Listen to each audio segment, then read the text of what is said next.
Bien, queridos estudiantes, el día de hoy vamos a tratar el tema del lenguaje. Empezaremos definiendo el lenguaje.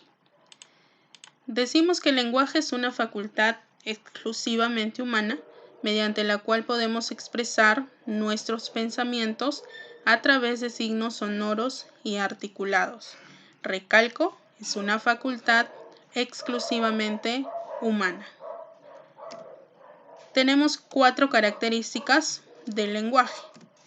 Decimos que el lenguaje es universal porque todos los seres humanos lo utilizan en su interrelación y no hay distinción de razas ni creencias.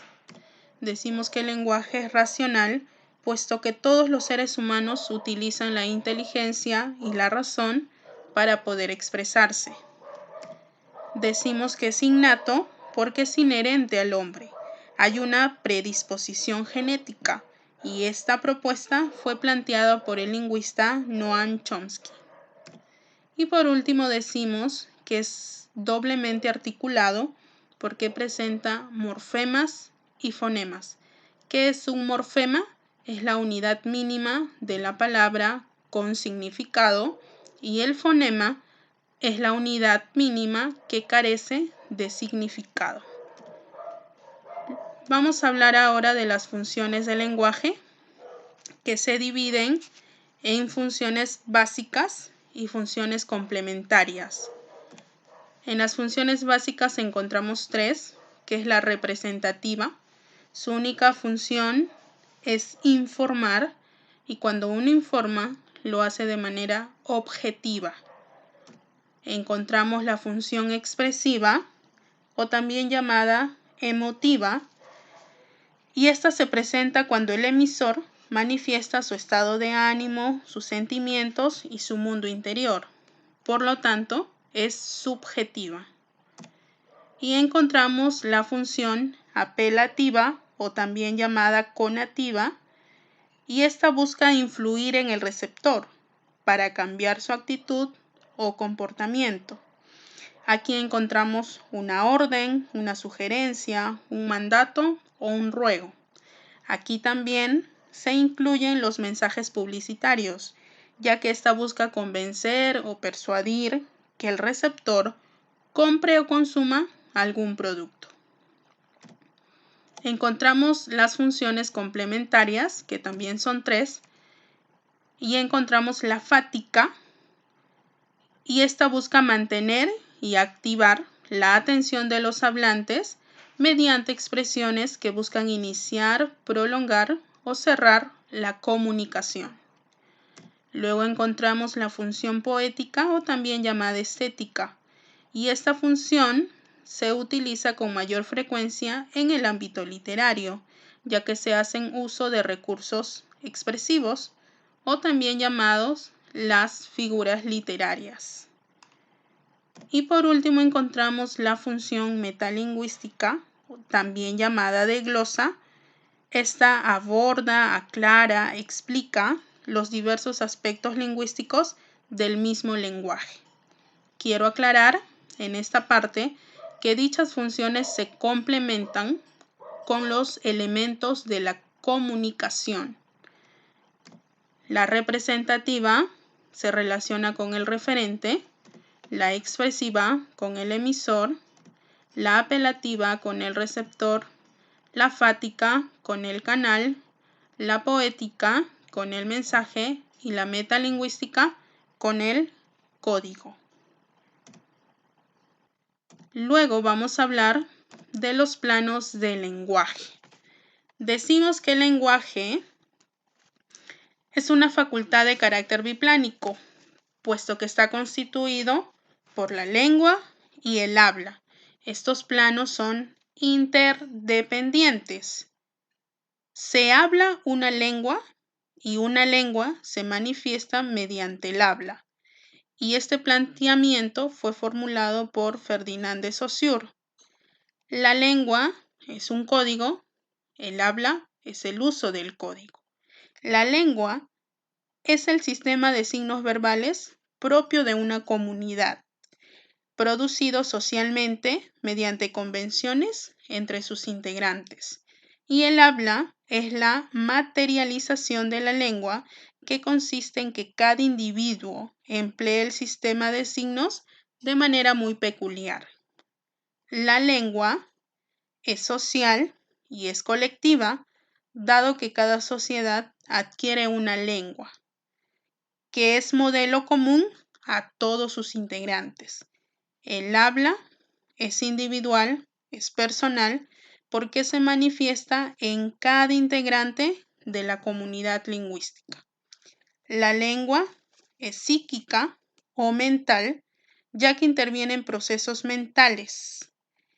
El habla es psíquica, fisiológica y física, ya que implica una codificación, es decir, la actividad psíquica, y una articulación, que es la actividad física.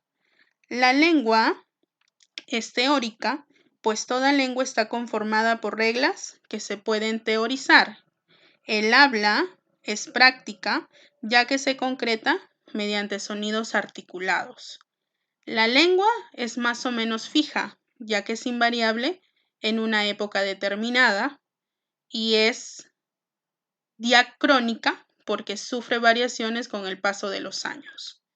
El habla es variable y es libre, puesto que obedece al interés o necesidad de cada emisor, el cual está determinado por su grado de cultura, de experiencia o su emotividad. La lengua es perdurable, dado que las lenguas permanecen como herencia cultural en el tiempo. Y el habla es efímera a raíz de que cada acto del habla culmina, ni bien el emisor deja de hablar o expresarse. Ahora vamos a hablar de las variaciones de la lengua. Primero hablaremos sobre el dialecto. ¿Qué es el dialecto? Es la forma de habla común en una región determinada. Y estas variaciones se dan en 5 niveles. Primero, el nivel fonético, que tiene que ver con la pronunciación y la entonación. Por ejemplo, es muy común escuchar el término pescado, pa, vamos. Lo correcto sería pescado, para, vamos. Entonces notamos que hay una variación en la pronunciación. Luego encontramos la variación en el nivel léxico, que tiene que ver con el vocabulario. Ejemplo, aquí en Perú decimos niño, chaval se dice en España, pibe se dice en Argentina y chavo se utiliza en México. Luego encontramos en el nivel semántico, que tiene que ver con un cambio de significado. Por ejemplo, la palabra guagua. En Cuba, esta palabra significa un medio de transporte, pero aquí en Perú o también en Chile hace referencia a un niño pequeño o a un bebé. Luego encontramos variación en el nivel morfológico, que se refiere a cambios estructurales de la palabra. Por ejemplo, voy a utilizar la palabra pan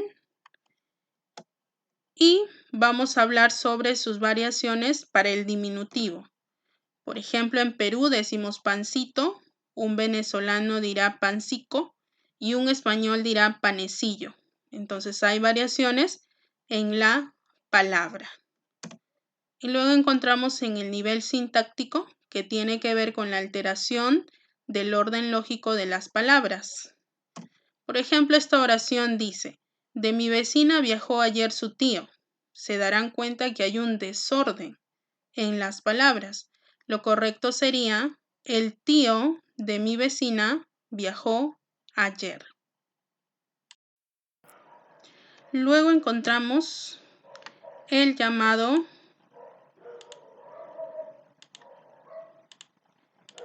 sociolecto, que son los niveles de lenguaje que se originan por razones socioculturales o de estrato social. Vamos a empezar desde el nivel inferior o llamado nivel subestándar, y aquí encontramos las formas vulgares o términos inapropiados. Por ejemplo, la palabra chobarra, que de repente es un término que no está dentro de su léxico. Encontramos el nivel estándar, que es la lengua formal, y aquí se respetan las normas. Por ejemplo, la palabra borracho. Y encontramos el nivel superestándar, que es una lengua erudita o literaria. Y aquí utilizaríamos la palabra dipsómano. Por último, encontramos la variación de la lengua en el llamado idiolecto, que consiste en el uso que el hablante hace de expresiones particulares por razones de edad.